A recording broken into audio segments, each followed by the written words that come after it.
Je t'ai fait peur, petite. Non. Non. Montre-moi tes mains.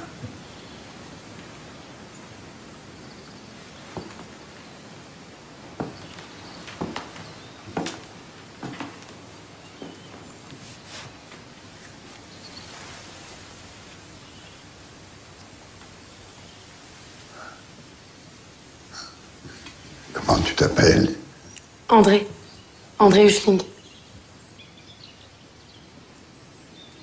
Et tu affirmes que c'est ma pauvre femme qui t'envoie? Elle m'a dit, enfin... Elle m'avait dit que je pourrais peut-être poser pour vous.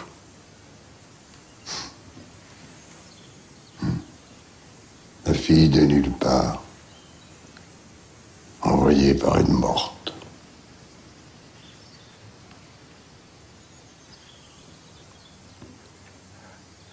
Je crois que nous allons travailler tous les deux.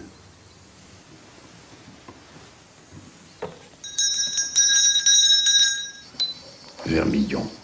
Du vermillon, évidemment.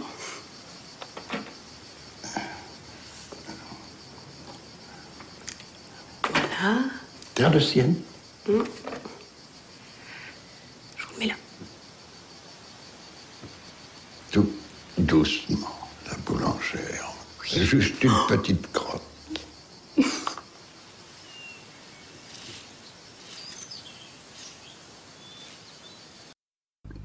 C'est pour moi un très grand honneur de vous parler de mon père. Je suis évidemment très ému et très touché de voir l'accueil qui est fait à cette exposition magnifique. Et mon père serait ému et touché s'il était ici et s'il savait qu'il a pu contribuer à une œuvre aussi intéressante. Il ne comprenait pas que des gens puissent être mal logés. Naturellement, la définition de être mal logé était très différente pour lui de la même définition pour le commun des mortels. Pour le commun des mortels, être bien logé signifie un certain luxe. Mon père se passait entièrement de luxe, il ne savait pas ce que c'était. Ou plutôt, je me trompe, il tenait au luxe. Mais il tenait au vrai luxe. Il avait horreur du confort. Le confort l'ennuyait. Mais un vieux bout de buffet authentique, ce qui est un luxe, ou un tableau agréable sur un mur par un de ses amis, lui semblait une chose très nécessaire. Naturellement, il savait ce que c'était, disons presque qu'un taudis. Probablement la partie de sa vie où il a été le plus mal logé, c'est une certaine période, un peu avant 70, où il habitait dans le même atelier que Claude Monet. Tous les deux avaient loué un atelier ensemble, parce que ça coûtait moins cher. Ils utilisaient le même modèle, ça coûtait moins cher. Ils avaient des matelas par terre, et pour se nourrir, ils achetaient, par exemple, un sac de haricots, un gros sac de 50 kilos. Puis ils les faisaient cuire sur le poêle, ce qui réunissait les avantages du chauffage et de la cuisine. Et lorsqu'il n'y avait plus de haricots dans le sac, ils décidaient de faire une folie et d'acheter des lentilles. Et ils mangeaient des lentilles jusqu'à ce que les lentilles soient épuisées. et ainsi de suite. Mais pour mon père, ça n'était pas de la misère. La misère, ça consistait à vivre dans des endroits où la lumière n'est pas belle, où le papier sur les murs est grinçant, et où on rencontre dans l'escalier des gens dont la peau repousse la lumière. Ça, c'était pas possible pour lui. Pierre-Auguste Renoir, 1841-1919. Pierre-Auguste Renoir, connu sous le nom d'Auguste Renoir, a vu le jour le 25 février 1841 à Limoges. Dès l'âge de 13 ans, il cumule les activités artistiques. Il est apprenti dans un atelier de porcelaine, suit des cours à l'école de dessin et d'art décoratif et des cours de musique avec Charles Gounod. À l'âge de 21 ans, il intègre l'école des Beaux-Arts de Paris et commence une amitié avec Claude Monet, Alfred Sisley et Frédéric Basile. Il fait ses débuts dans l'impressionnisme, avec une préférence pour les personnages. Son premier chef-d'œuvre est le bal du Moulin de la Galette, une toile ambitieuse achetée par Gustave Caillebotte. Dans les années 1880, il décide de se tourner vers une peinture plus classique. Il est ruiné, ses tableaux ne se vendent pas et il est l'objet de mauvaises critiques. Après de nombreux voyages, il présente les Grandes Baigneuses à Paris, qui clôt sa période ingresque. Dès 1890, son style change une nouvelle fois. C'est la décennie de la maturité et de la consécration. Ses œuvres plaisent au public et à la critique. Il n'a jamais cessé de peindre jusqu'à ses derniers jours. Il aurait même demandé une toile et des pinceaux pour peindre le bouquet sur le rebord de la fenêtre. Auguste Renoir s'est éteint au domaine des Colettes à Cagnes-sur-Mer le 3 décembre 1919. Le bal du Moulin de la Galette, 1876. Le Moulin de la Galette, qui donne son titre à cette toile, se situait sur la butte Montmartre, annexée à Paris en 1860, à côté du moulin qui existe encore aujourd'hui et auquel il doit son nom. De nombreux moulins à vent rythmaient la vie sur la butte depuis le Moyen Âge. Sorte de grand hangar, le Moulin de la Galette était une de ces nombreuses guinguettes qui prennent leur essor à mesure que se développe l'industrie du spectacle et l'ère des loisirs, et où l'on pouvait danser le dimanche à partir de 15 heures, et ce jusqu'à la nuit, en mangeant des galettes. L'ambiance joyeuse de liberté et de plaisir attirait alors la bohème et les artistes qui y trouvaient des modèles non professionnels. Le menu peuple qui aimait s'y amuser, mais aussi des bourgeois venus s'encanailler. Cette toile chante une époque révolue d'un Montmartre dont les bals loyers attirent les artistes et le divertissement. L'œuvre de Renoir est la plus grande et la plus ambitieuse de sa période impressionniste. Elle s'inscrit par son thème dans la suite des guinguettes de bord de Seine peintes par l'artiste vers 1869 et témoigne, comme celle-ci, des recherches picturales dictées par la technique impressionniste. La toile de Renoir adopte délibérément un point de vue positif. Tout y contribue à exprimer la joie et la gaieté qui ont valu à l'artiste le titre de peintre du bonheur. Le pont du chemin de fer à Chatou dit aussi les Marronniers roses 1881. En France, le Second Empire ouvre à bien des égards l'ère du rail.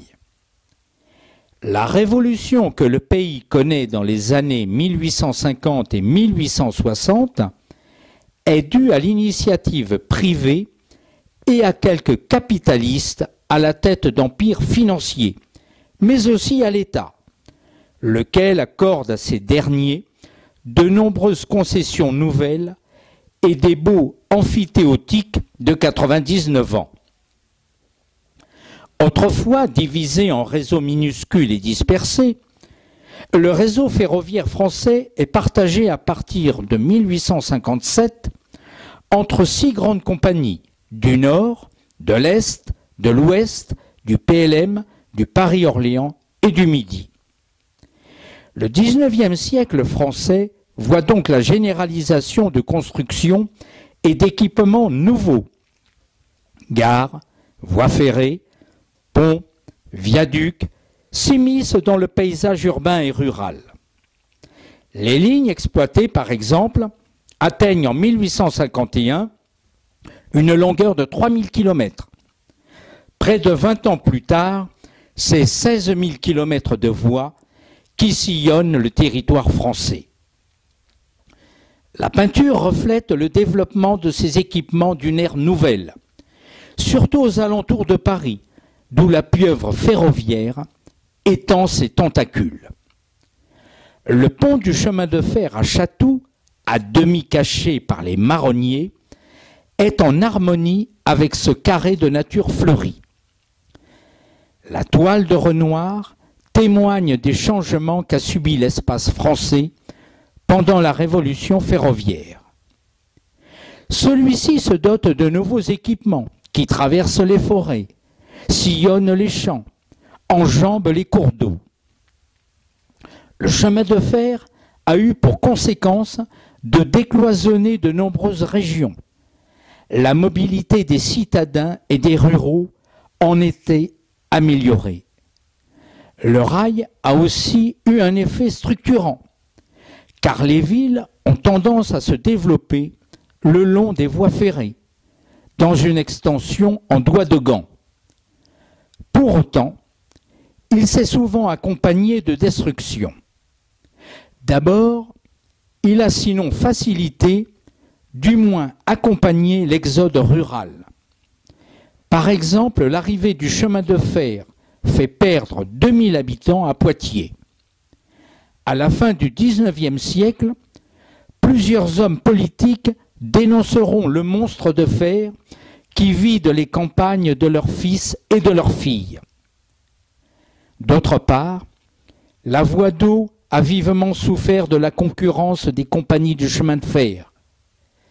Ainsi, le PLM a totalement supplanté la navigation à vapeur sur le Rhône et la Saône. Mais les impressionnistes affichent une remarquable sérénité face au symbole du progrès technique. Leur train ne met pas en péril la ruralité de la France, à l'image de ce tortillard qui ronronne dans la campagne ensoleillée. Portrait de Stéphane Mallarmé, 1892. Partagé entre sa vocation de poète et son métier de professeur d'anglais, Stéphane Mallarmé a beaucoup fréquenté les salons parisiens, haut lieu de la vie littéraire et artistique de son époque. En 1873, il y rencontre Édouard Manet, qui devient son plus fidèle ami, et découvre à travers lui les préoccupations de la nouvelle génération de peintres dont il se sent aussitôt très proche.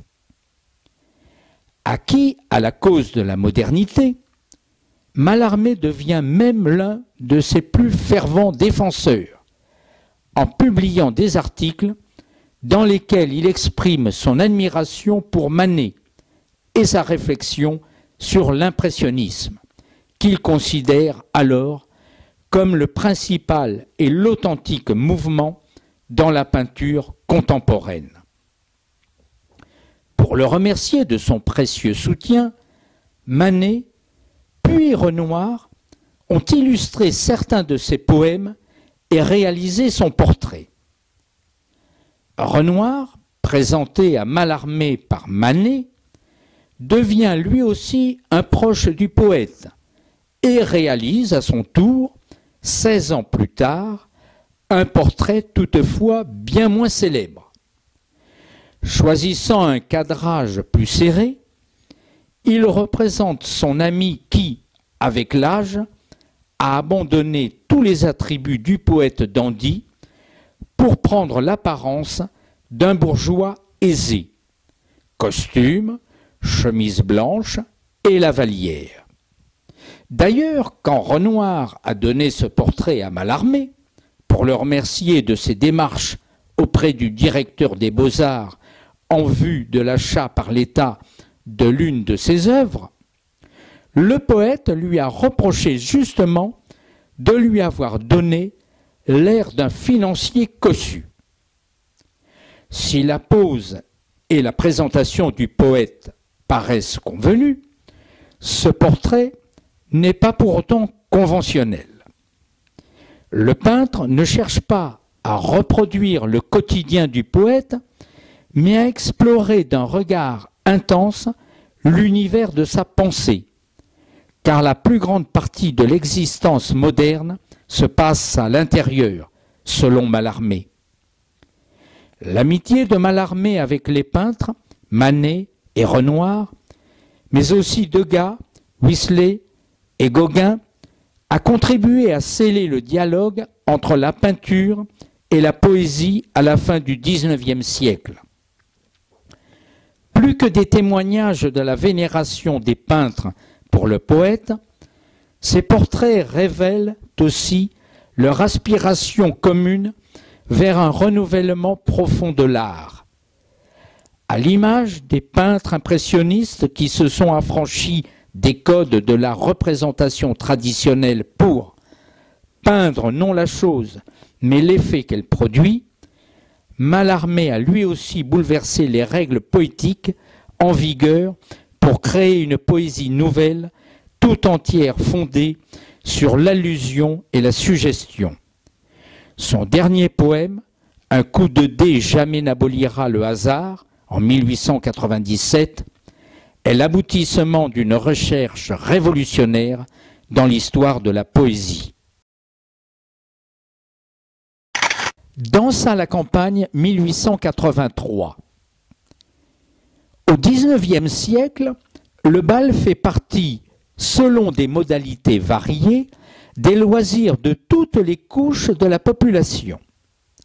En automne et en hiver, la saison mondaine est rythmée par un certain nombre de bals privés, réservés à la haute société, dont la fonction la plus importante est la préparation des alliances matrimoniales. Ouverts à tous, mais payants, les bals publics apparaissent à Paris sous le Directoire et regroupent salles d'hiver et jardins d'été. Le phénomène connaît son apogée sous la monarchie de Juillet. Dans les jardins installés pour la plupart aux Champs-Élysées, comme le bal Mabille, triomphe la valse, la polka et la mazurka.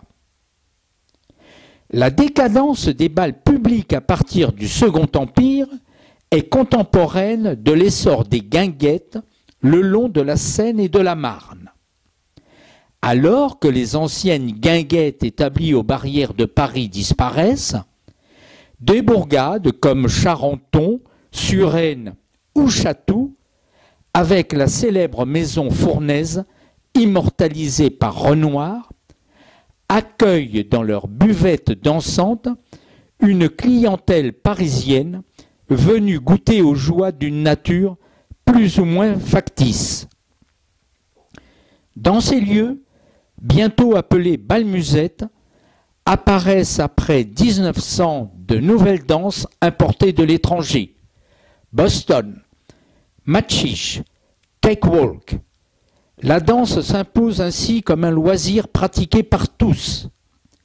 L'étudiant qui va guincher avec une grisette dans un bal de quartier, le fonctionnaire que sa carrière oblige à se rendre avec son épouse au bal de la préfecture, la jeune fille qui fait ses débuts lors d'un bal donné au Faubourg Saint-Germain, tous participent à cette dansomanie observée par les contemporains. Le déjeuner des canotiers, 1881. Cette toile reflète l'insouciance des dimanches dans les guinguettes au bord de l'eau où canotiers, ouvriers et cocottes mènent joyeuse vie. Renoir dépeint le bonheur de vivre des gens aisés dont il doit s'attirer la sympathie pour vivre de son art et les joies de la bohème bourgeoise. Les mœurs de ces gens sont plutôt rangées et n'évoquent rien de dramatique ni de révolté. Le déjeuner des canotiers est la représentation des divertissements auxquels s'adonnent les bourgeois des grandes villes. C'est un thème tiré de la vie ordinaire et des festivités de la vie bourgeoise en milieu urbain. Les individus sont représentés presque dans leur intégralité. Renoir peint ici un rassemblement de jeunes gens. La scène a pour théâtre l'auberge d'Alphonse Fournaise qui se trouve à Chatou-sur-Seine, non loin de la Grenouillère. Ces jeunes gens, accompagnés de leurs amis, rentrent d'une promenade en barque et se retrouvent pour un déjeuner. Le peintre nous fait revivre les week-ends insouciants des canotiers, toujours prêts à faire la fête après une promenade sur la Seine. Image de la vie simple et joyeuse. Ainsi, des caractéristiques de l'existence humaine se voient traduites pour la première fois sur un mode esthétique. Cependant, ce tableau ne peut prétendre avoir saisi la totalité de ce qui fait toute la réalité sociale de l'époque. Il mérite toutefois le qualificatif de réaliste, en ce sens qu'il est né d'une confrontation honnête avec la société du temps. Il n'est pas difficile d'imaginer la jeunesse du tableau. Il fallut à Renoir plusieurs années pour mûrir le projet. Il avait plusieurs tableaux en train et ses esquisses du sujet ne le satisfaisaient pas. L'été 1881, il se décida. « Je vais me mettre au déjeuner », dit-il à Barbier, qui rassembla les fidèles de Renoir. À cette époque, le peintre séjourne à Chatou chez le père Fournaise. Renoir commence le déjeuner en plein air sur la terrasse du restaurant et le terminera dans son atelier. Se réunissent à table amis et modèles du peintre. Les deux sœurs ou sur la terrasse, 1881. 1881, Renoir a peint cette œuvre sur la terrasse supérieure du restaurant Fournaise, dans la ville de Chatou, sur les rives de la Seine, à Paris. C'est le même endroit où plusieurs de ses autres œuvres ont été peintes, puisqu'il y était client habituel. La sœur aînée est modelée par Jeanne Darlot, qui deviendra plus tard une actrice. Les deux sœurs sont bien habillées. La plus âgée porte une robe en flanelle bleu foncé qui est animée par un chapeau rouge vif avec une fleur. Elle s'assied silencieusement sur une chaise et regarde pensivement à distance. L'artiste a magnifiquement capturé son expression faciale sereine et son teint jeune et impeccable. La petite fille regarde innocemment avec de grands yeux directement sur l'artiste, tout en restant près de sa sœur, comme si elle avait besoin de sa tranquillité d'esprit. Elle tient son panier à deux mains. Le contraste important entre les sœurs au premier plan et le paysage derrière est obtenu en utilisant une palette plus douce et plus naturelle pour le fond que les couleurs vives utilisées pour la tenue de la sœur. Cette délimitation entre le sujet et l'arrière-plan s'est accentuée lorsqu'il a commencé à s'éloigner approximativement de l'impressionnisme à cette époque. C'est le printemps et les arbres derrière la terrasse semblent être sur les premières feuilles. Les plantes grimpantes et les plantes qui se déplacent autour de la terrasse commencent à donner une nouvelle vie. Les coups de pinceau audacieux donnent l'idée de la vivacité de la nature à cette époque de l'année. La peinture est une expression de jeunesse et d'espoir. Il y a un bateau derrière les sœurs dans la Seine. Le reflet brisé du bateau et de l'occupant donne une impression élégante du mouvement de l'eau. La Grenouillère, 1869. C'est en 1869 que Renoir s'appropriera un mode de représentation picturale lorsqu'il peindra La Grenouillère. Par ailleurs, la même année, Claude Monet réalisera lui aussi la même toile. Monet et Renoir se sont inspirés du même paysage et du même instant de vie pour créer cette toile. Tous deux sont des impressionnistes. C'est un courant qui se manifesta dans les années 1874 à 1886. Grands amis, ils suivront les mêmes cours d'art et seront des pionniers de ce nouveau mouvement. Le tableau La Grenouillère tire son nom du restaurant situé sur les bords de Seine. Cette œuvre représente la bourgeoisie parisienne dans un lieu de loisirs. On peut déduire que ces personnes proviennent d'un milieu bourgeois par la présence de certains accessoires. Comme on peut observer la richesse de ces femmes est traduite par leurs tenues, leurs robes, leurs chapeaux et par leurs ombrelles. L'ombrelle, signe de richesse, car ce tissu est d'une grande qualité et d'une grande fragilité et très prisé. L'élégance des hommes est représentée par leurs costumes, leurs chapeaux, et certains, avec le port de la canne, peut leur donner une certaine importance. On peut en déduire qu'il s'agit d'un lieu de loisirs par la présence d'enfants, d'animaux et par le climat de détente et de vacances. On peut aussi observer que certains se baignent, s'amusent avec les barques. En arrière-plan, on peut distinguer un voilier, une péniche, où l'on peut imaginer qu'on peut s'y assoupir, y faire une sieste ou y bronzer. La manière de peindre de Renoir a un côté enfantin, car les traits des personnes ne sont pas détaillés. Il y aurait comme une impression de pas fini. Les parapluies, 1885.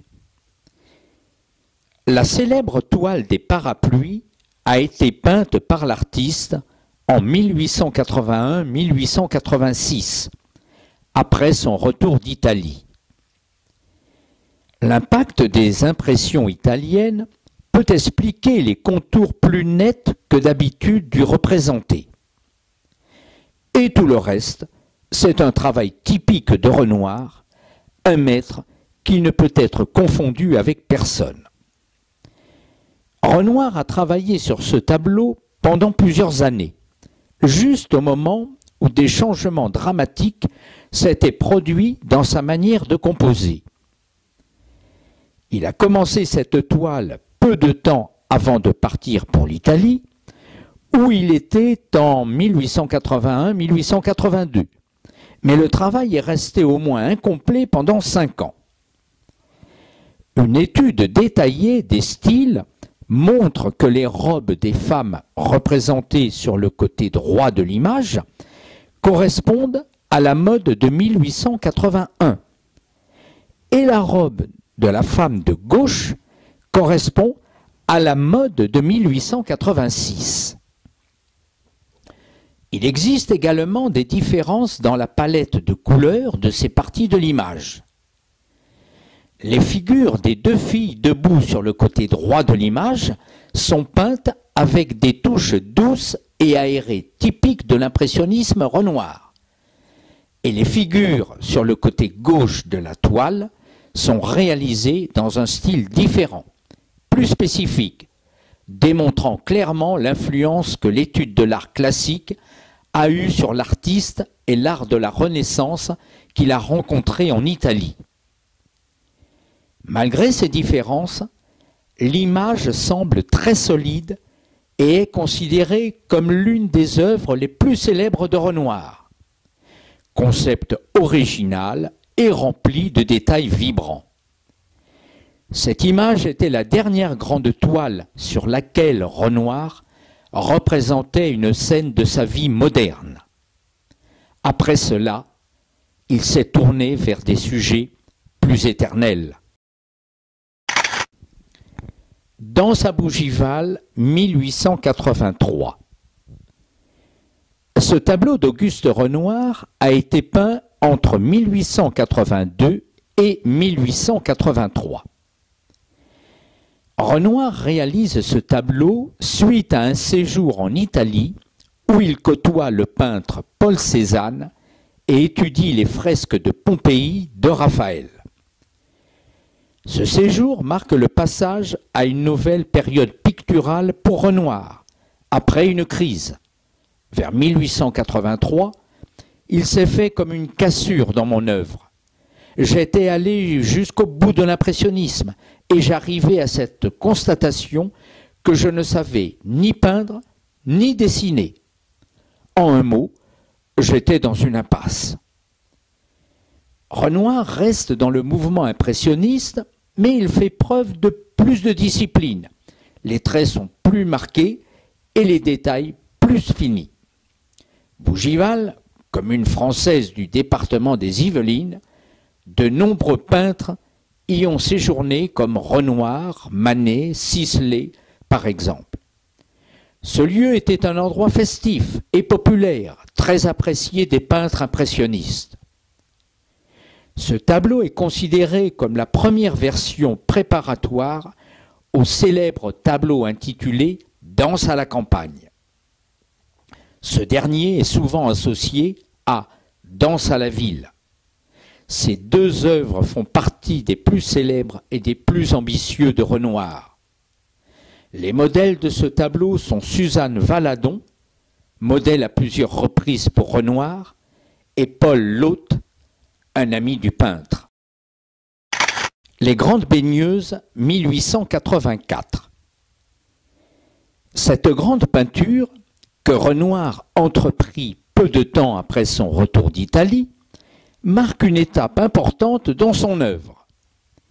Elle s'inspire d'une sculpture de François Girardon, Le bain des nymphes, 1672, bas-relief en plomb réalisé pour une fontaine du parc de Versailles, mais on y sent également l'influence des œuvres d'Ingres et surtout des fresques de Raphaël, dont l'artiste s'était imprégné au cours de son voyage en Italie.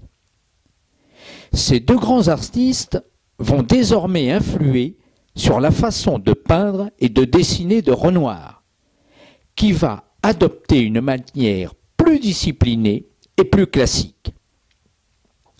Il renonce à peindre en plein air et fait du nu féminin, qui était jusque-là absent de sa peinture, son sujet principal.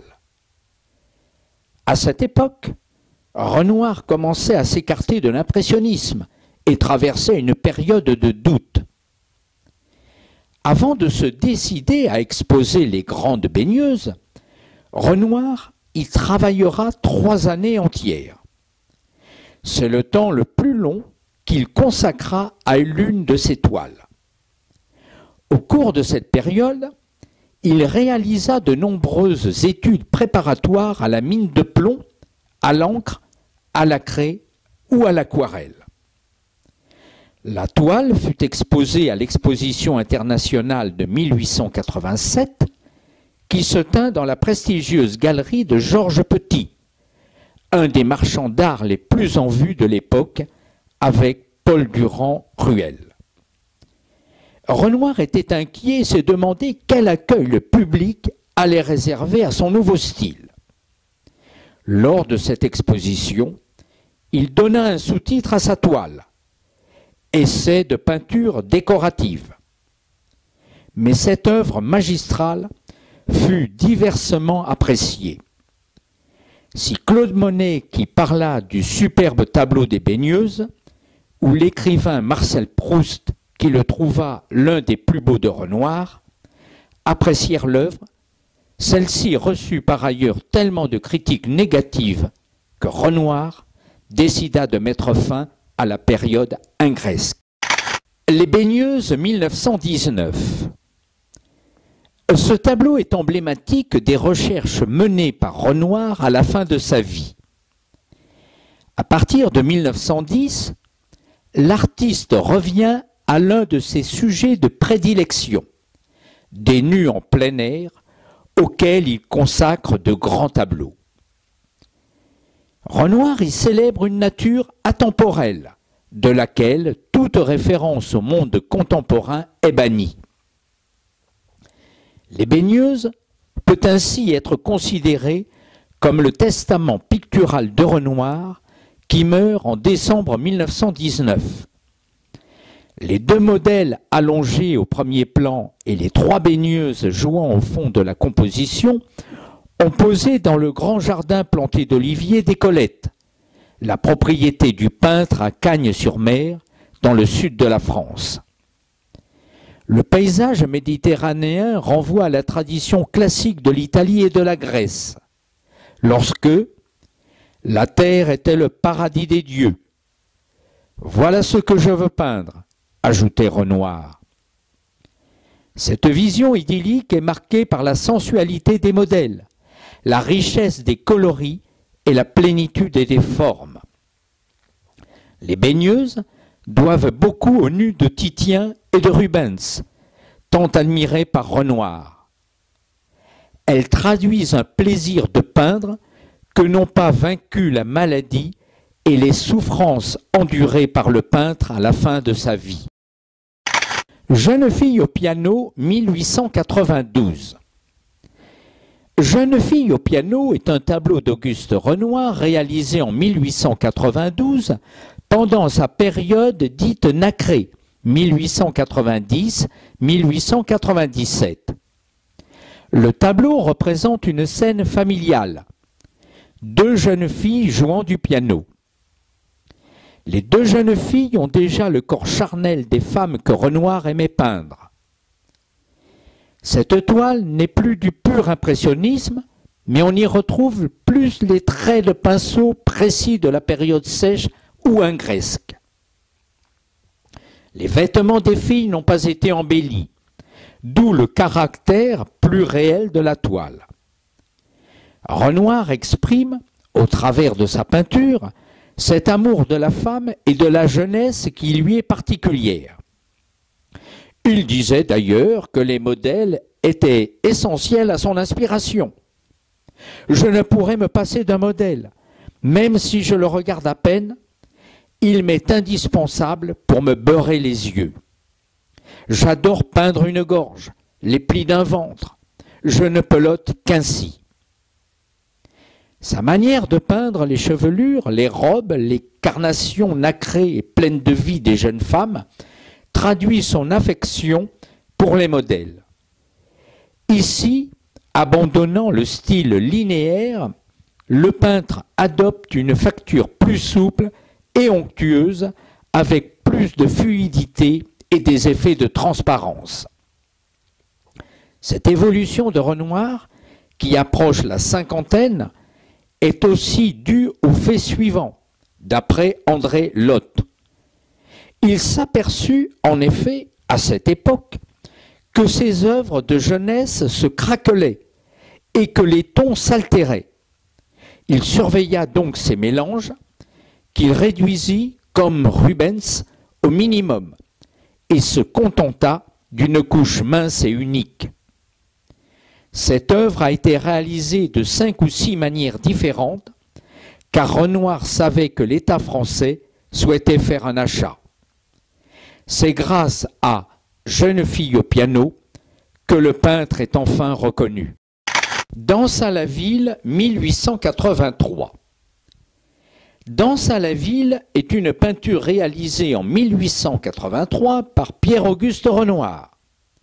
La toile constitue le pendant de Danse à la campagne. Les 2 tableaux représentent 2 aspects différents, sinon opposés, de la danse. À l'élégante retenue des danseurs urbains, à la froideur du salon où ils évoluent, s'oppose la gaieté de la danse campagnarde en plein air.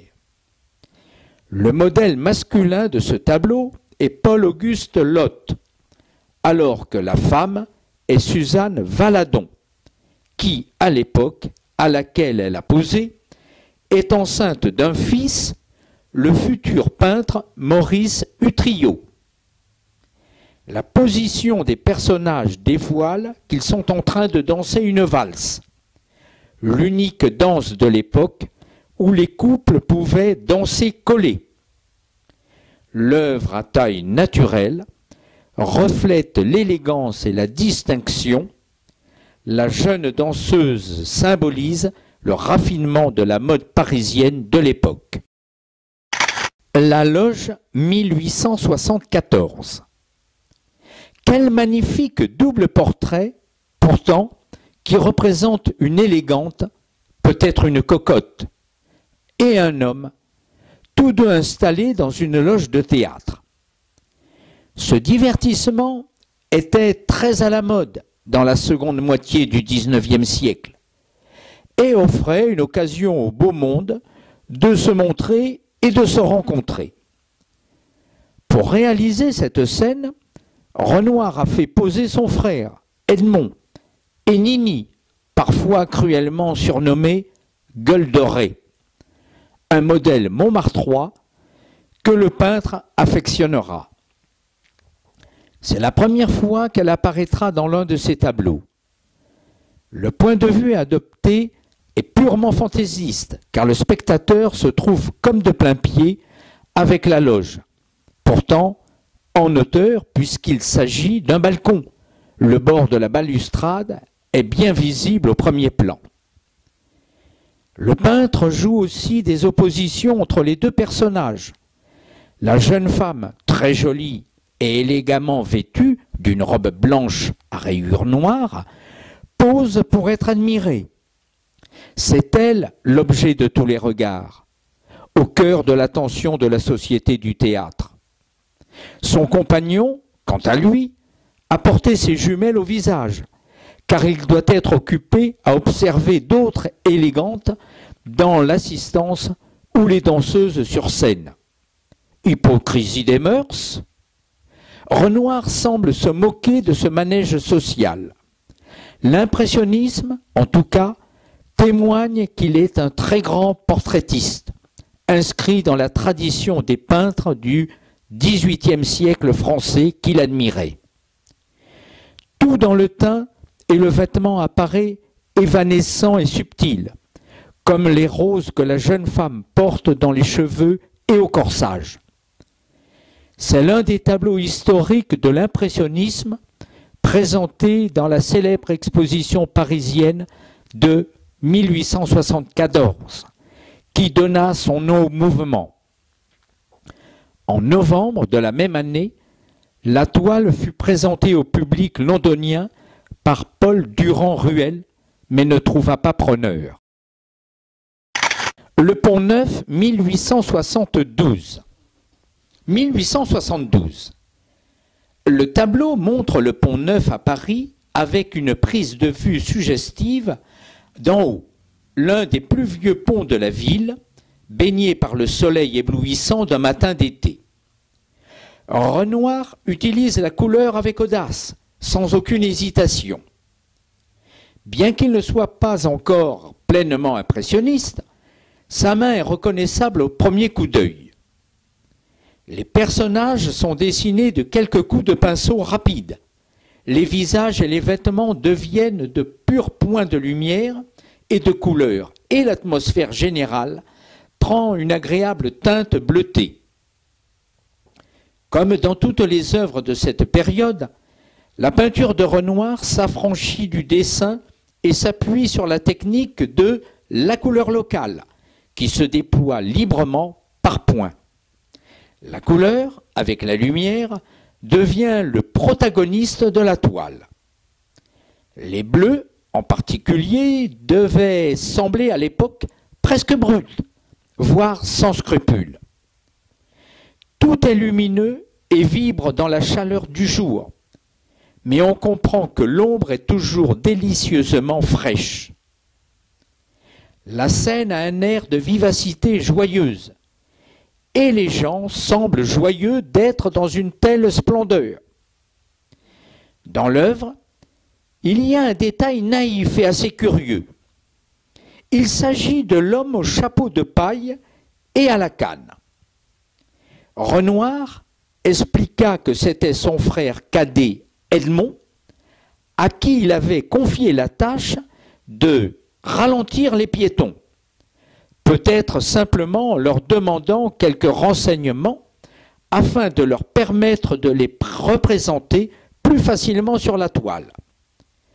Debout, près d'une fenêtre à l'étage d'un petit café face au pont, son frère Edmond demanda l'heure à un monsieur et à une dame, où se trouvait un certain chemin. Insistant sur quelques détails inutiles, le peintre eut le temps d'esquisser les figures. La balançoire, 1876. Par une belle journée ensoleillée, une toute jeune femme se balance. Un tableau doit être une chose aimable, joyeuse et jolie. Oui, jolie. Ainsi s'exprimait Auguste Renoir. Son œuvre, La balançoire, est certainement l'une de celles qui représentent le mieux cette joie de vivre. Renoir peint ce tableau en 1876 dans le jardin de la maison où il vient d'emménager, rue Cortot à Montmartre. Contemporaine du célèbre bal au Moulin de la Galette, l'œuvre s'inscrit au cœur de sa période impressionniste. Autour de la jeune femme apparaissent des amis de Renoir, venus jouir de la vie dans ce lieu champêtre, à l'heure où Paris connaît les grandes mutations urbaines d'Haussmann. La jeune femme, à la tournure élégante et qui se tient nonchalamment aux cordes de la balançoire, se nomme Jeanne. Habituellement, elle travaille dans un petit atelier de couture, mais elle aime surtout faire du canotage et danser. C'est au bal du Moulin de la Galette, pas très loin de la rue Cortot, qu'elle a croisé Renoir. Par sa grâce, son allure, elle plaît immédiatement au peintre. Il l'invite alors à venir poser dans sa maison-atelier toute proche. Elle hésite. Renoir insiste, rencontre l'amant de Jeanne pour le rassurer sur ses intentions et finalement obtient gain de cause. Dans le tableau, elle attire tous les regards. Un homme vu de dos la contemple. Il s'agit probablement de Georges Rivière. Témoin de ce moment chez Renoir, il nous apprend que la jeune femme les distrait en conversant légèrement et en contant toutes sortes d'anecdotes, tandis que Renoir peint. Que désirant placer un petit enfant dans le bas de la composition à gauche, mais gêné par l'agitation de son modèle, le peintre renonce à le faire poser et préfère finalement se servir d'une poupée. L'autre homme, appuyé à l'arbre, que nous voyons de face, est également peintre. Il se nomme Norbert Guenout et fait partie des amis de Renoir. Ce sont les mêmes que nous retrouvons dans le tableau Le bal au moulin de la Galette. La Yole 1875. Cette ode à la nature, aux joies simples des plaisirs de l'eau, est l'un des chefs-d'œuvre de la période impressionniste de Renoir, durant laquelle il expérimente avec bonheur la peinture en plein air. Peinte en 1875, cette scène de canotage se situe dans une série commencée en 1869 au bain de la Grenouillère à Croissy avec son ami Monet et qui s'achève vers 1881 avec le déjeuner des canotiers à l'auberge Fournaise à Chatou, établissement où a dû être louée cette yole qui emporte deux gracieuses silhouettes toutes de blanc vêtues. Ici, tout est à la fois calme et vibrant.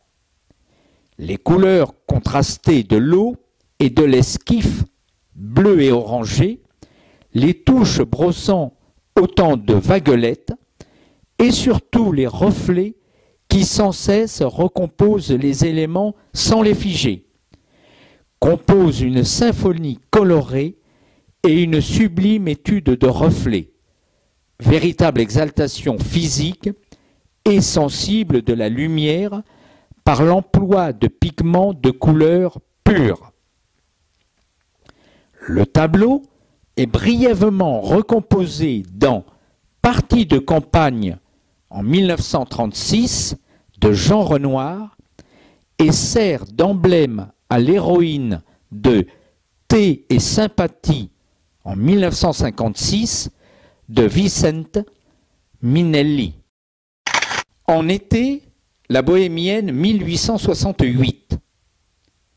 L'œuvre en été est un portrait d'une femme jeune, Lise Théot, qui a été la modèle et l'amante de Renoir jusqu'en 1872, posant dans une vingtaine de ses tableaux. Le portrait est naturaliste avec une composition simple. Une jeune femme assise de face, les mains jointes sur un fond de végétation dense. La jeune femme porte un corsage très léger et estival et une jupe rayée. Renoir reprend le stéréotype de la bohémienne, rappelant la célèbre Esmeralda du roman de Victor Hugo, Notre-Dame de Paris. La toile a été admise au salon de 1869.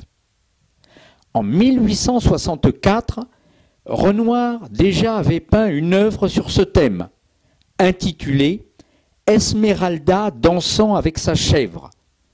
Le tableau avait bien été accueilli au salon de 1864, mais le peintre l'avait détruit dès la fin de l'exposition, le jugeant sombre et académique. La petite fille à l'arrosoir, 1876. L'accueil sévère de la première exposition du groupe impressionniste et les résultats désastreux des enchères que Renoir organise avec optimisme en 1875 le place dans un état financier terrible. Peut-être, comme remède, il commence à peindre cette année des représentations anecdotiques de femmes et d'enfants, sujet dans lequel il excelle. La petite fille à l'arrosoir est un tableau impressionniste de 1876. L'œuvre a apparemment été peinte dans le jardin de Claude Monet à Argenteuil et pourrait représenter une des filles du quartier de Renoir en robe bleue tenant un arrosoir. Pour moi, un tableau doit être quelque chose de gentil, d'heureux et de joli. Oui, joli.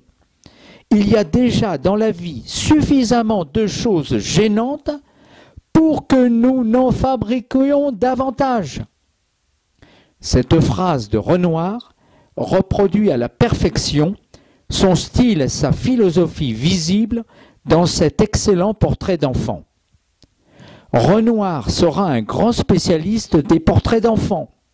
Les siens, Jean Renoir ou ceux des autres, comme ici dans cette composition sensible qui présente les caractéristiques habituelles de l'impressionnisme. Intérêt pour la lumière et la couleur, sensation atmosphérique, ombre coloriée et intérêt pour que des sujets de la vie quotidienne. Mais la grande contribution de Renoir sera son intérêt vers la personne, à laquelle il ne renonce presque dans aucune de ses compositions, contrairement à Monet, qui est intéressé par le paysage pur. Une fille avec un arrosoir, typique de ses travaux, affiche un style impressionniste, mûr, accordé aux conditions spécifiques du tableau figuratif. La promenade 1870. La promenade est une peinture du début de l'impressionnisme que l'artiste Pierre-Auguste Renoir fit en 1870. Cette toile représente un jeune couple qui se promène dans un sentier d'une région boisée. Sous l'influence de la Renaissance du rococo pendant le Second Empire, la promenade de Renoir reflète le style et les thèmes anciens d'artistes du XVIIIe siècle, comme Jean-Honoré Fragonard et Antoine Watteau. L'œuvre montre aussi l'influence de Claude Monet sur la nouvelle approche de la peinture chez Renoir. La forêt était un paysage prisé par les artistes français du XIXe siècle, et notamment la forêt de Fontainebleau. Avant Renoir, Claude Monet avait peint un couple en forêt, Les Promeneurs, ou Basile et Camille en 1865. En 1869, Renoir et Monet peignirent ensemble à la Grenouillère. En 1870, Renoir vécut à Louveciennes avec sa mère. Tout au long de la décennie, le style rococo du XVIIIe siècle revenait à la mode et Renoir l'adopta. La France déclara la guerre à l'Allemagne le 19 juillet 1870. Renoir fut conscrit et servit 4 mois dans la cavalerie sans jamais avoir à combattre. Ambroise Vollard, 1908. Ambroise Vollard est un tableau du peintre de Renoir réalisé en 1908.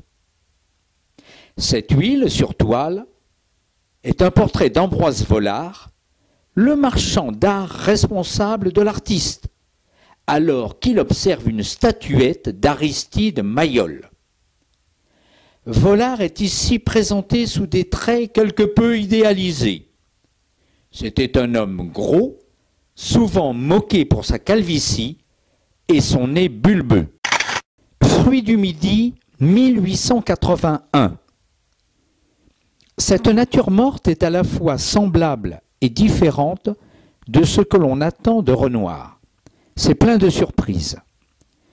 Une certaine rudesse du brossage, du volume et du dessin suggère l'influence de Cézanne. Il peut même avoir été peint pendant que Renoir rendait visite à son ami à l'Estac. Mais la profusion, il n'y a pas moins de 24 fruits de nombreuses variétés différentes, est de Renoir et non de Cézanne. Il en va de même pour l'intérêt de la texture, l'abondance de couleurs, la préoccupation pour l'aspect et la sensation des choses. L'intérêt soutenu pour la variété des rehauts est celui de Renoir, tout comme la découverte des qualités décoratives subtiles du sujet. L'ellipse, festonnée du plat, est l'énoncé le plus évident d'un thème décoratif. Au fur et à mesure que l'œil parcourt les bords les plus extérieurs de l'ensemble du groupe de nature morte, il décrit une variante plus large de ce thème. À l'intérieur de la grappe de fruits, ainsi que dans des objets isolés, les poivrons par exemple, d'autres échos sont présents. À cette évolution s'oppose sur le côté gauche de la toile la disposition des couleurs. Les rouges vifs sont principalement du côté droit et avec les poivrons comme coin. Ils forment un triangle équilatéral presque parfait. Les violets bleus foncés, les jaunes et les verts sont réservés à l'autre phase de la composition. Mais ils sont captés par les fruits au centre du triangle rouge, car le rouge est repris par les deux globes à gauche. De même, les violets sont introduits dans les grenades et les ombres portées, ce qui est assez inhabituel pour Renoir à cette époque, suggérant encore Cézanne. Toutes les couleurs principales sont tirées à travers la partie supérieure du fond et des nuances délicates se reproduisent dans la nappe. D'autres thèmes sont mis en évidence. Le globulaire qui varie de la sphère à la forme ovoïde, les ellipses allongées des feuilles et le mouvement irrégulier et saccadé des tiges, une variante sur le bord blanc du plat et une feuille pour la plénitude éclatante du fruit. Le déjeuner au restaurant Fournaise, 1875. Renoir est un spécialiste des scènes de la vie quotidienne. De ses brosses sont sorties des œuvres aussi imposantes que le Moulin de la Galette, les parapluies, après le déjeuner ou cette composition jouée par des rameurs. Le déjeuner au restaurant Fournaise présente un groupe de canoteurs se relaxant après un repas à Chatou, un lieu de vacances populaire situé sur une petite île sur la rivière Seine. Dans les dernières décennies du XIXe siècle, le transport par le train, facile et disponible, a changé l'apparence de petits villages le long de la Seine et les vies des habitants de ces villages. Les touristes bourgeois de Paris ont afflué bientôt à la région pour faire du bateau, dîner à l'extérieur, se relaxer et échapper au rythme intense de vie de ville. Dans ce tableau, la lumière du soleil d'un charmant jour d'été filtre à travers les feuilles et sur le restaurant de plein air. Deux jeunes hommes, monsieur de Loradour à gauche, flânent à une table. Entre eux se trouve une jeune femme vue du dos, portant la flanelle bleue, alors populaire chez les femmes canoteuses. Le fruit, le vin et les verres sur la table, sans oublier la posture du canoteur qui repose alangui dans sa chaise en tenant une cigarette, indiquent que ce déjeuner est terminé. Comme la scène elle-même, la palette et la facture sont légères et relâchées. À ce point, dans sa carrière, Renoir est si attaché à capturer les couleurs de lumière remplies de plein air qu'il élimine pratiquement les noirs et les gris de sa palette. Les ombres sur le vêtement blanc et la nappe dans le premier plan sont des bleus pâles, complétant la couleur sombre de la robe de la femme et résonnant avec les teintes de la rivière étincelant dans le fond. La formation de l'artiste comme peintre décoratif de porcelaine, il est un des rares impressionnistes qui a gagné sa vie par son travail manuel avant de se tourner vers la peinture, est apparent dans ses coups de brosse plumeux et les couleurs claires. Quelques spécialistes considèrent cette composition comme une reproduction pas très heureuse du déjeuner des canotiers, tandis que d'autres pensent que nous sommes devant un antécédent clair. Indépendamment de ce débat, nous nous trouvons devant une scène chargée de quotidienneté, nous montrant des rameurs après le déjeuner, accompagnés par une jeune femme vue de dos, dont le vêtement noir bleuté contraste avec les blancs des nappes ou le costume des hommes. Au fond, nous pouvons observer une femme ramant sur la rivière, cette zone étant fortement éclairée, de sorte que la lumière mange ainsi les couleurs et les formes, en s'approchant de l'abstraction. Les ombres coloriées qui baignent le premier plan sont habituelles de la peinture impressionniste, tout comme la touche rapide et empâtée, le renoncement aux détails ou la sensation atmosphérique qui se crée dans les scènes. La composition est organisée à travers une diagonale accentuée en profondeur formée par la table, en suivant les schémas de Rubens, le grand maître baroque profondément admiré par Renoir. La perte de forme au bénéfice de la couleur sera le détonateur qui provoquera la crise de l'impressionnisme et la réaction immédiate de quelques artistes comme Cézanne ou Renoir lui-même, qui recourra aux figures nues pour retrouver le volume. Mademoiselle Irène Cahin d'Anvers, 1880. Au XIXe siècle, il était d'usage chez les nobles et les bourgeois d'être portraituré par un peintre, comme pour garder une trace sur terre de chaque membre d'une même famille. Les Cahin d'Anvers, grands collectionneurs de cette époque, ne dérogent pas à cette règle. Le père de la famille, un banquier de confession juive, demanda en 1880 à Renoir de peindre ses 3 filles. Les toiles n'ont pas du tout été appréciées par les riches commanditaires et encore moins par Irène, l'aînée qui n'aimait pas du tout son portrait et le détesta jusqu'à la fin de sa vie.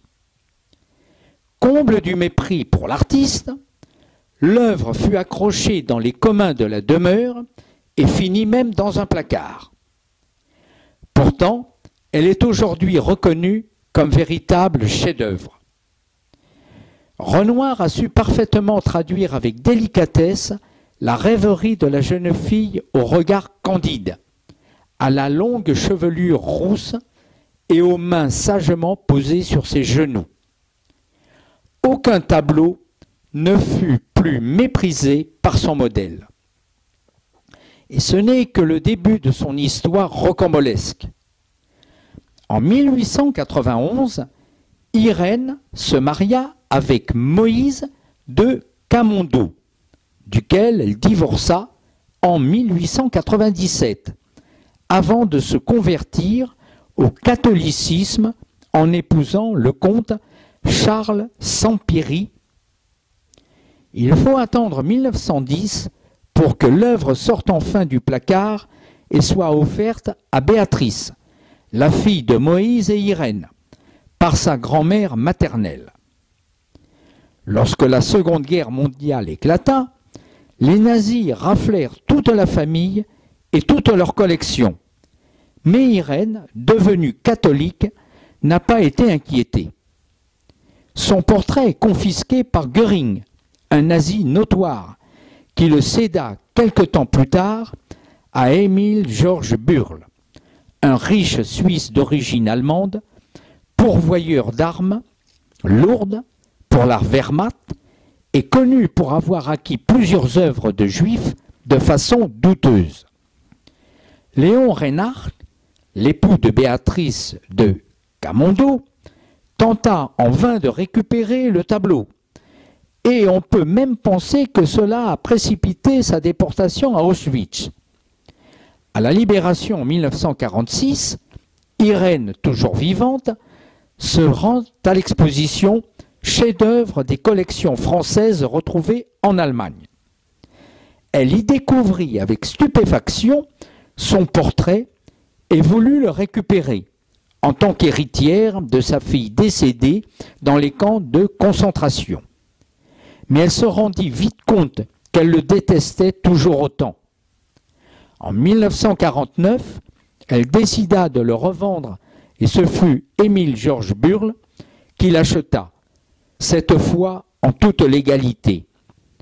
Cette histoire riche en péripéties et en rebondissements a construit toute la célébrité de cette peinture, au-delà même de son esthétisme ou du talent de Renoir. acrobate au cirque Fernando, 1879. Les deux petites filles de cirque dans ce tableau sont Franziska et Angelina Wartenberg, qui se sont produites comme acrobates dans le célèbre cirque Fernando à Paris. Bien qu'elles aient été représentées au centre d'une piste de cirque, les sœurs ont en fait posé en costume dans l'atelier de Pierre-Auguste Renoir, lui permettant de les peindre à la lumière du jour. Ici, il les a dépeints juste au moment où elles ont fini leur acte et tirent leur révérence. Une sœur se tourne vers la foule, reconnaissant son approbation, tandis que l'autre fait face aux spectateurs avec une brassée d'orange, un régal rare que le public a lancé en hommage. Bien que acrobate au cirque Fernando reflète l'enchantement de l'artiste pour l'innocence de l'enfance, il a enveloppé les filles dans un halo virtuel de rose, d'orange, de jaune et de blanc. Les spectateurs partiellement visibles, vêtus de noir, principalement des hommes, font allusion au demi-monde nocturne, moins sain du cirque du XIXe siècle, dans lequel ces deux jeunes interprètes ont grandi. La célèbre collectionneuse de Chicago, Madame Potter Palmer, a acheté acrobate au cirque Fernando en 1892 et était tellement amoureuse de l'image qu'elle l'a gardée avec elle en tout temps, même lors de ses voyages à l'étranger. La première sortie, 1876.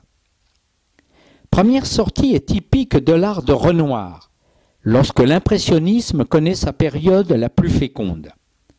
Les impressionnistes aiment les sujets de la vie quotidienne et s'intéressent notamment au divertissement populaire des Parisiens, fréquentent ces cafés et ces spectacles de cabaret, de théâtre ou de cirque, les transformant en protagonistes de leurs œuvres afin de représenter la vie moderne, et cherchent à en fixer les moments fugitifs de la manière la plus spontanée possible. Renoir nous convie ici à partager un grand moment de la nuit parisienne. La première sortie d'une jeune fille dans un cabaret, Cafcons, qui découvre ainsi le monde nocturne du divertissement. Les deux jeunes filles sont assises dans une loge. Le spectacle n'a pas commencé et la foule est bien dissipée. En contrebas, des hommes et des femmes bavardent, assis autour d'un petit guéridon. Ce détail indique que la scène ne se passe pas dans un théâtre, mais dans un des cafcons, ces cabarets où l'on allait aussi pour papoter et prendre un verre. L'image se fixe sur la jeune fille, qui se penche en avant dans sa place pour avoir une meilleure vue sur le spectacle. Elle a mis ses plus beaux atouts, sa robe est à la dernière mode et son chapeau blanc agrémenté d'un foulard bleu met en valeur son joli visage. En dépit de sa ravissante toilette et de la compagnie rassurante du néné, la jeune fille n'est pas très à l'aise. Avec son profil encore enfantin, elle semble intimidée par ce lieu qu'elle découvre pour la première fois. Tout en serrant ses mains sur son joli bouquet, elle regarde la foule avec une curiosité mêlée d'appréhension. L'émerveillement se lit dans ses yeux, elle est à la fois enchantée et un peu effrayée devant le spectacle tout nouveau pour elle des lumières, de l'agitation et de la foule. Ce geste de surprise de la jeune fille reflète la grande qualité de Renoir comme portraitiste. La scène se déroule à l'intérieur, abondant de tonalités mauves pour les reflets des lumières artificielles, concrètement de gaz. Le style employé par le maître est rapide et esquissé, essayant de créer la sensation ambiante d'un lieu fermé, plein de fumée, ce qui provoque la dilution des contours et l'aspect d'une œuvre inachevée. Madame Charpentier et ses enfants, 1878. Exécuté en 1878, ce tableau remporta un vif succès au Salon de Paris de 1879. Ce portrait de groupe de la fin de la période impressionniste représente Marguerite Louise Lemonnier, Madame Charpentier et ses enfants, Georgette Berthe et Paul-Émile Charles. Marguerite Louise était la femme de Georges Charpentier, l'éditeur très en vue d'Émile Zola, d'Alphonse Daudet et de Guy de Maupassant, et tenait, avec son mari, une place importante dans le milieu intellectuel de l'époque. La scène vibre grâce aux registres de tissu et de lumière circulant dans la pièce. Seul Renoir pouvait tirer la poésie de ce lieu de milieu mondain, et cela lui a été reproché par certains. Les enfants et leurs mamans ont les traits que Renoir réserve aux femmes: la rondeur, les formes, les jolis visages. Renoir ne souhaite pas participer à la 4e exposition des impressionnistes en 1879. Dans de graves difficultés financières, il préfère la reconnaissance du salon officiel auquel il propose Madame Georges Charpentier et ses enfants. Accepté par le jury, le tableau y remporte un grand succès. Camille Pissarro écrit à ce propos: « Renoir a un grand succès au salon. Je crois qu'il est lancé. Tant mieux. C'est si dur, la misère. » Gabriel et Jean, 1895. Jean Renoir a enregistré les souvenirs suivants. Quand j'étais encore tout petit, 3, 4 ou 5 ans, mon père ne me disait pas comment je devais poser, mais profitait d'une occupation qui semblait me faire taire. Les tableaux de Jean jouant avec des petits soldats, mangeant sa soupe, déplaçant ses blocs de construction ou regardant des livres d'images ont ainsi été capturés sur toile.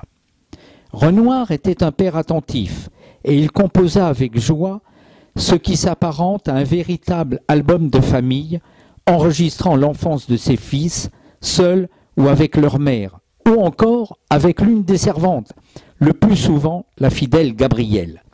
Gabrielle Renard rejoint le personnel de la maison Renoir, allons que Madame Renoir attend son 2e enfant, qui s'avère être Jean, le futur directeur de la photographie. Le tableau intitulé Gabrielle et Jean appartient à un vaste éventail d'œuvres mettant en scène ces deux protagonistes, œuvres qui reflètent un large éventail de techniques. La photo présentée ici date sans doute de 1895-1896, compte tenu de l'âge de l'enfant, né en septembre 1894. La servante, joliment rustique en bleu foncé, avec ses cheveux châtains foncés et sa peau olivâtre, contraste avec le bébé blond vénitien, dont la robe blanche forme une vaste étendue lumineuse. Leurs bras gauches se touchent étroitement dans une pose affectueuse, tandis que la main droite de l'enfant tente d'imiter celle de Gabrielle en saisissant l'une des figurines. Ces derniers sont peu et discrètement brossés et ne rompent pas la continuité avec la table du premier plan, qui est traitée non pas comme un objet dur et inerte, mais comme une matière souple et ondulante. La surface bigarrée et le plan horizontal qui en résulte font écho indistinctement aux deux grandes sections verticales en arrière-plan, qui ont fait l'objet d'un traitement flou. Ces deux pans de mur, avec leur contraste de matière, d'aspect, de taille et de couleur, insufflent de l'air à ce tableau, fournissant en même temps, avec la surface triangulaire de la table, des plans géométriques qui circonscrivent la réalité plastique des deux personnages. Frédéric Bazille, peignant à son chevalet 1867. Renoir représente Frédéric Bazille dans son atelier de la rue Visconti, où son ami l'a généreusement hébergé, en train de peindre son tableau Héron aux ailes déployées. Au premier plan, vu de profil et quasiment de dos, le jeune peintre, vêtu d'un costume gris taché de peinture, est assis sur une chaise, face au chevalet dont le côté gauche de la base sert d'appui à ses deux pieds croisés, chaussés d'espadrilles. L'arrière-plan est constitué d'un mur où sont accrochés deux tableaux, dont l'un est un paysage enneigé de Monet, la route de la ferme Saint-Siméon en hiver, alors qu'y sont appuyées deux autres toiles, l'une vue de face et l'autre présentant son châssis. Le présent tableau est une réponse de Renoir à son portrait peint quelques mois auparavant par Frédéric Bazille. La mise en page, l'accent sur l'horizontalité des tableaux, l'emploi d'une gamme chromatique de gris se rapproche de celle du portrait d'Émile Zola, peint par Édouard Manet. Le recours limité à deux couleurs dominantes, excepté le rouge du lacet des espadrilles ou le rosé du visage, confère à l'œuvre une monochronie de tons gris et marron et rappelle celle des portraits de Jean-Baptiste Corot. Le tableau est acquis par Édouard Manet auprès du peintre et reste dans sa collection jusqu'en 1876. Cette année-là, Manet le prête pour la deuxième exposition impressionniste qui a lieu au numéro 11 de la rue Le Pelletier à Paris, comme signe de sa solidarité envers le groupe de peintres. Le père de Frédéric Bazille le voit lors de cet événement et persuade Manet de le lui offrir, en échange d'une toile de Claude Monet. Marc Bazille, le frère du peintre, en devient propriétaire par voie testamentaire.